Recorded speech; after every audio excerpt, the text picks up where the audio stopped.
বিসমিল্লাহির রহমানির রহিম। অষ্টম শ্রেণী প্রিয় শিক্ষার্থীবৃন্দু, আশা করি তোমরা ভালো আছো। প্রিয় শিক্ষার্থীবৃন্দুরা, আজকে আমরা তোমাদের গণিত বই অনুসরণী 3 এর 23 থেকে 26 পর্যন্ত এই অঙ্ক সেটটার সমাধান দেব। তো এর জন্য প্রিয় শিক্ষার্থীবৃন্দু আমরা একটা পিডিএফ তৈরি করছি। এই পিডিএফ থেকে আসলে অঙ্কগুলো বোঝায় দেওয়ার চেষ্টা করব। আমাদের অঙ্ক শুরু হবে 23 নম্বর থেকে 26 পর্যন্ত। তো আশা করি তোমরা অঙ্কগুলো ধৈর্য সহকারে দেখবা। তো প্রিয় শিক্ষার্থীবৃন্দু, অঙ্ক শুরু করার আগে তোমাদের প্রতি অনুরোধ, দয়া করে চ্যানেলটা একটু সাবস্ক্রাইব করবা। এখানে দেখো অষ্টম শ্রেণী গণিত 2025 অধ্যায় 3 45 পৃষ্ঠার অনুসরণী সমাধান, যেখানে আমাদের 23 নম্বর থেকে 26 নম্বর পর্যন্ত অঙ্ক থাকবো, অর্থাৎ 23 থেকে 26। তো চলো আমরা আর কথা বলবো না, অঙ্ক শুরু করি। তো চলো অঙ্কটা পড়ি আমরা। দেখো এখানে বলছে 23 নম্বরে যে 80 মিটার দৈর্ঘ্য ও 60 মিটার প্রস্থ বিশিষ্ট একটি আয়তকার বাগানের ভিতরে 4 মিটার প্রশস্ত একটি রাস্তা বা পথ আছে। প্রতি বর্গমিটার 60 টাকা 25 পয়সা দরে ওই পথ বাঁধানোর খরচ কত? অর্থাৎ প্রশ্নটা কি বলছে দেখো, আমাদের একটা আয়তকার মনে করো পথ আছে, যে আয়তকার সাপোজ একটা বাগান আছে, এটা মনে করো একটা আয়তকার বাগান। এখন এই বাগানের ভিতরে চারদিকে তুমি হাঁটার জন্য 4 মিটার কইরা, চতুর্দিকে অর্থাৎ 4 মিটার করে একটা রাস্তা বানাইছো। তা আগে আয়তকার বাগানটা ছিল তোমার এই জায়গায়, এখন যখন তুমি 4 মিটার করে রাস্তা বানাইছো, তখন এই জায়গা থেকে এদিকে 4 মিটার করে বন্ধুরা কমছে। অর্থাৎ ভিতরের দিকে তুমি যেহেতু করছো রাস্তা, তাহলে কমছে। বাইরের দিকে করলে কি হতো, বাড়তো। ভিতরের দিকে করার কারণে রাস্তা কি আয়তকার বাগানের পরিধিটা কমে গেছে। এখন এটা হচ্ছে তোমার 4 মিটার রাস্তা। এই যে এগুলো হচ্ছে রাস্তা, এই যে এগুলো হচ্ছে রাস্তা বন্ধুরা, এগুলা রাস্তা। এখন এই রাস্তাটা বাঁধতে কত টাকা খরচ হবে, এটা আমাদের বের করতে হবে। তা চলো আমরা একটু করি অঙ্কটা। দেখো আমি এখানে লিখে নিছি যে দেওয়া আছে আয়তকার বাগানের দৈর্ঘ্য 80 মিটার, প্রস্থ 60 মিটার। তাহলে এটা কিন্তু এই প্রথম যে দৈর্ঘ্য প্রস্থ ছিল এটা বন্ধুরা, এটা হচ্ছে তোমার 80 মিটার, এটা হচ্ছে কত, 60 মিটার। তাহলে আমরা লিখছি পথ সহ বাগানের ক্ষেত্রফল কত হবে, তাহলে দৈর্ঘ্য গুণন প্রস্থ এত বর্গমিটার। এখন বলছে বাগানের ভিতরে চারদিকে 4 মিটার চওড়া রাস্তা। তাহলে এই যে এখন তুমি আবার বাগানের ভিতরের দিকে 4 মিটার করে চওড়া রাস্তা কাটছো। এই রাস্তা কাটার ফলে দৈর্ঘ্য বরাবর তোমার 4 মিটার কমছে, প্রস্থ বরাবর তোমার 4 মিটার কমছে। তাহলে আমরা লিখছি দেখো, বাগানের ভিতরে চারদিকে 4 মিটার চওড়া পথ আছে। তাহলে পথ বাদে বাগানের দৈর্ঘ্য কত হইব, আগে ছিল তোমার 80 মিটার, এখন দৈর্ঘ্য বরাবর 4 মিটার, এখানেও দৈর্ঘ্য বরাবর 4 মিটার, তাহলে টোটাল কত হইব, 8 মিটার। তা 80 থেকে 8 বিয়োগ করলে কত, 72 মিটার হবে। সেম একইভাবে তোমার প্রস্থ কমবো, এদিকে 4 মিটার, এদিকেও তো তোমার 4 মিটার কমবো। তাহলে আগে ছিল কত, 60 মিটার, এখন এখান থেকে 8 মিটার কমলে কত, 52 মিটার হবে। তাহলে পথ বাদে বাগানটির ক্ষেত্রফল কত হইব, এই যে 72 আর হলো 52, গুণ দিলে আসছে হলো এত। গুণটা তোমরা বন্ধুরা কইরা নিবা, গুণ অনেক সময় ভুল হইতে পারে। এখন যদি আমরা এই পথ বাদে বাগানের ক্ষেত্রফল আর পথ সহ যে বাগানের ক্ষেত্রফল বের হয়েছিল, এই দুইটা যদি বিয়োগ করি, তাহলে কিন্তু এই যে আমাদের যে পথ ছিল, এই পথের ক্ষেত্রফলটা বের হয়ে যাব। তাহলে আমরা এই যে এখানে দেখো বিয়োগ করছি, আমাদের 1056 বর্গমিটার হচ্ছে পথের ক্ষেত্রফল। এখন এই 1056 বর্গমিটার পথ তুমি বাঁধতে চাও, তো এর জন্য তুমি কি করছো, প্রত্যেক বর্গমিটারে কত, 60 টাকা 25 পয়সা খরচ হইতেছে। তাহলে তুমি লিখবে এভাবে যে 1 বর্গমিটার পথ বাঁধানোর জন্য খরচ হয় 60 টাকা 25 পয়সা। তাহলে 1056 বর্গমিটার পথ বাঁধানোর জন্য খরচ হবে বেশি, এটা গুণ দিলে আমাদের উত্তর আয়া পড়ে। তো আশা করি অঙ্কটা তোমরা বুঝতে পারছো। অঙ্কটা খুব সহজ একটা অঙ্ক বন্ধুরা। তো তোমাদের কাছে অনুরোধ, দয়া করে চ্যানেলটা একটু সাবস্ক্রাইব করবা এবং বন্ধু বান্ধব থাকলে তাদের সাথে চ্যানেলটা শেয়ার করবা বন্ধুরা। আর তোমার কোনো মতামত থাকলে কমেন্টে জানাবা।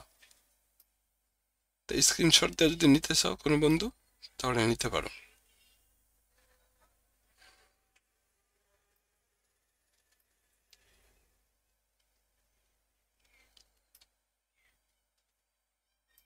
তো চলো আমরা 24 নম্বর অঙ্কে যাই। 24 নম্বর অঙ্কে কি আছে দেখো। 2.5 মিটার গভীর একটা বর্গাকৃতি খোলা চৌবাচ্চায় 28,900 লিটার পানি ধরে।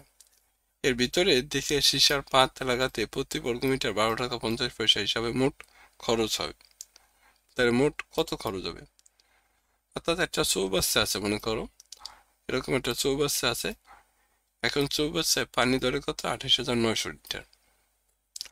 এখন তুমি চাইতেছো এটার ভিতরের দিকে একটা সীসার পাত লাগাইতে, অর্থাৎ এরকম সীসার একটা পাত লাগাবে। কারণ এই পাত লাগাইতে প্রতি বর্গমিটারে খরচ হয় 12 টাকা 50 পয়সা। তাহলে এই চৌবাচ্চায় পাত লাগাইতে মোট কত খরচ হবে এটা বের করতে হবে বন্ধুরা। তো চলো আমি এখানে অঙ্কটা করছি দেখো। এই অঙ্কটা একটু বড় অঙ্ক। প্রথমে লিখছি দেখো, দেওয়া আছে চৌবাচ্চার গভীরতা কত? 2.5 মিটার। মিটারের প্রথমে আমরা সেন্টিমিটার করছি। তাহলে 1 মিটার সমান 100 সেন্টিমিটার। তাই 2.5 এর যদি 100 দিয়ে গুণ দেই তাহলে 250 সেন্টিমিটার হয়। এরপর চৌবাচ্চায় কত লিটার পানি আছে? 28,900 লিটার। তা আমরা জানি যে 1000 ঘন সেন্টিমিটার সমান 1 লিটার বন্ধুরা। তাই 28,900 যদি তুমি 1000 দিয়ে গুণ দাও, তাহলে এই যে দেখো চৌবাচ্চার আয়তন বের হইতেছে কত? একক, দশক, শতক, হাজার, অযুত, লক্ষ, নিযুত, কোটি, অর্থাৎ 2,89,00,000 ঘন সেন্টিমিটার। এটা হচ্ছে চৌবাচ্চার আয়তন। এখন এই আয়তনের আবার আমাদের কি করতে হবে? চৌবাচ্চার তলার ক্ষেত্রফল বের করতে হবে। তো এই যে এখানে যে গভীরতা ছিল 250 সেন্টিমিটার, এই আয়তনের আমরা দেখো 250 দিয়ে ভাগ করছি। তাহলে আইসো কত? একক, দশক, শতক, হাজার, অযুত, লক্ষ, 1,15,600 বর্গ সেন্টিমিটার। এটা হচ্ছে চৌবাচ্চার তলার ক্ষেত্রফল। এই তলার ক্ষেত্রফলের বর্গমিটার ভাঙাইতে হবে বন্ধুরা। তা আমরা জানি যে 10,000 বর্গ সেন্টিমিটার সমান হচ্ছে 1 বর্গমিটার।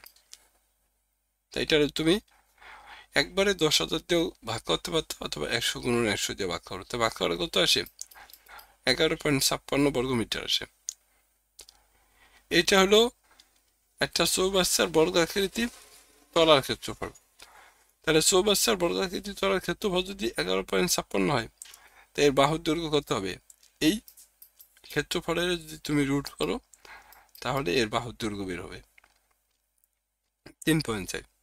অর্থাৎ তাহলে চৌবাচ্চাটি 4টি দেয়ালের ক্ষেত্রফল কত আসবে? 4টি দেয়াল বলতে এখানে কি বোঝানো হয়েছে দেখো। এই যে আমরা এখানে চৌবাচ্চাটি আঁকছিলাম, এই যে এখানে মনে আছে তোমাদের? এই যে এভাবে আঁকছিলাম। তাহলে এটা একটা দেয়াল, এটা একটা দেয়াল, এটা একটা দেয়াল, আবার উপরের দিকে একটা দেয়াল। এইভাবে তোমাকে বলা হয়েছে 4টি দেয়াল। তাহলে দেখো এখানে চৌবাচ্চাটি 4টি দেয়ালের ক্ষেত্রফল হবে কত? 4 দিয়া এই যে এখানে বর্গ আকার দেয়ালের এক বাহুর দৈর্ঘ্য, আর এই যে এখানে যে গভীরতা বের হয়েছিল, এই দুইটা গভীরতা কত ছিল? 2.5 ছিল। এই যে এই 2.5 সাইড দিয়া এখানে এটার গুণ দিতে হবে বন্ধুরা। তা গুণ দিলে 34 বর্গমিটার হয়। এটা হলো 4টি দেয়ালের ক্ষেত্রফল। এখন চৌবাচ্চার তলা ও 4 দেয়ালের ক্ষেত্রফল একসাথে কত হইব? চৌবাচ্চার তলা বের হয়েছিল কত? তলা মানে আয়তন, এই যে 11.56, আর এর সাথে বের হয়েছিল 4 দেয়ালের ক্ষেত্রফল কত? 34। এর যোগ করলে কত হয়? 45.56 হয়।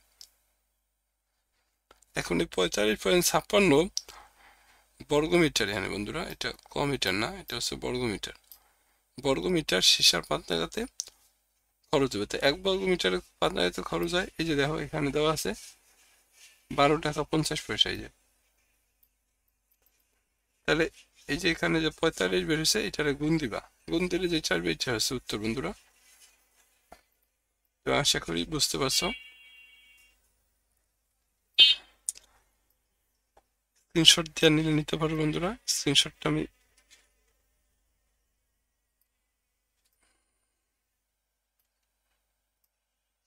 স্ক্রিনশট দিয়ে নিতে পারো, যে আমাদের এখান থেকে শুরু হয়েছে।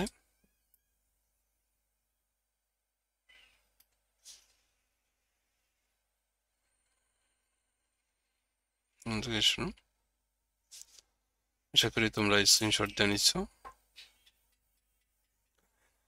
তো চলো বন্ধুরা, আমরা 25 নম্বর অঙ্ক যাব। 25 নম্বর অঙ্কে কি আছে দেখো, একটি মেজের ঘরের মেঝে 26 মিটার লম্বা ও 20 মিটার চওড়া, 4টি লম্বা ও 2.5 মিটার চওড়া কয়টি মাদুর দিয়ে মেঝেটি সম্পূর্ণ ঢাকা যাবে, এবং প্রতিটি মাদুরের দাম যদি 27 টাকা 50 পয়সা, তাহলে মোট খরচ কত হবে। অর্থাৎ 26 মিটার লম্বা এবং 20 মিটার চওড়া একটা মেঝে আছে। এখন এই মেঝেতে 4 মিটার লম্বা ও 2.5 মিটার চওড়া কয়টা মাদুর দিয়ে মেঝেটা ঢাকতে পারবা, এবং প্রতিটা মাদুরের দাম যদি তোমার 27 টাকা 50 পয়সা হয়, তাহলে মোট কত টাকা খরচ হবে, এটা বের করতে হবে বন্ধুরা। তো চলো আমরা এটা করছি। দেখো, দেওয়া আছে মেঝের দৈর্ঘ্য 26 মিটার, প্রস্থ দেওয়া আছে কত 20 মিটার। তাহলে মেঝের ক্ষেত্রফল বের করতে হবে 520 বর্গ মিটার। এখন একটা মাদুরের দৈর্ঘ্য দেওয়া আছে 4 মিটার আর প্রস্থ দেওয়া আছে কত 2.5 মিটার। তাহলে মাদুরের ক্ষেত্রফল আবার বের করতে হবে তোমাকে। এখন এই মেঝের ক্ষেত্রফলের যদি তুমি মাদুরের ক্ষেত্রফল দিয়ে ভাগ করো, তাহলে মাদুরের সংখ্যা পাইবা। তো মেঝে ঢাকতে মাদুর লাগবে কত, এই 520 ভাগ হচ্ছে কত 10, 52টি। তাহলে একটা মাদুরের দাম 27 টাকা 50 পয়সা, তাহলে 52টি মাদুরের দাম কত, এটা করলেই আমাদের উত্তর বের হয়ে যায়। তো খুবই সহজ অঙ্ক এটা, আশা করি তোমরা বুঝতে পারছো। চ্যানেলটা সাবস্ক্রাইব করবা বন্ধুরা অবশ্যই, স্ক্রিনশট দিয়ে নিলে নিতে পারো, খুবই সহজ অঙ্ক।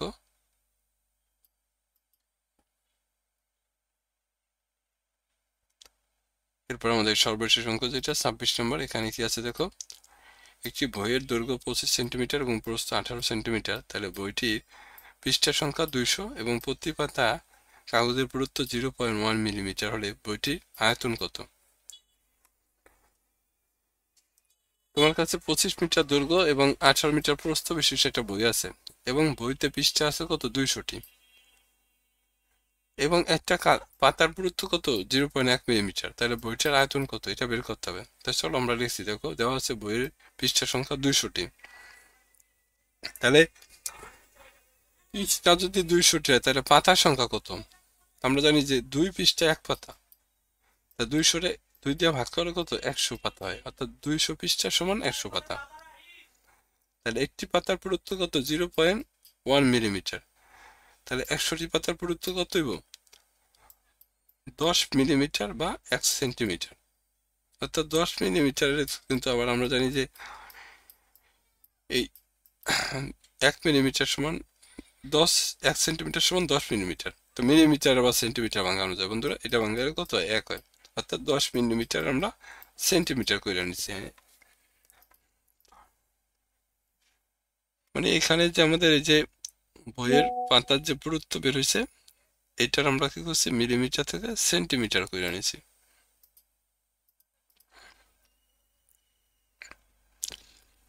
এখন বইয়ের দৈর্ঘ্য আছে 25 সেন্টিমিটার, প্রস্থ আছে 18 সেন্টিমিটার, এবং পুরুত্ব পাইছে কত 1 সেন্টিমিটার। তাহলে বইটির আয়তন দৈর্ঘ্য গুণন প্রস্থ গুণন পুরুত্ব গুণ দিলে আমাদের উত্তরে পড়ে। এটাই ছিল আমাদের উত্তর। আশা করি তোমরা বুঝতে পারছো। তো সবাইকে অসংখ্য ধন্যবাদ, সবাই ভালো থাকো। আর পরবর্তী অঙ্ক আমি খুব শীঘ্রই তোমাদের দিয়ে দেবো বন্ধুরা। সবাই ভালো থাকো, আসসালামু আলাইকুম।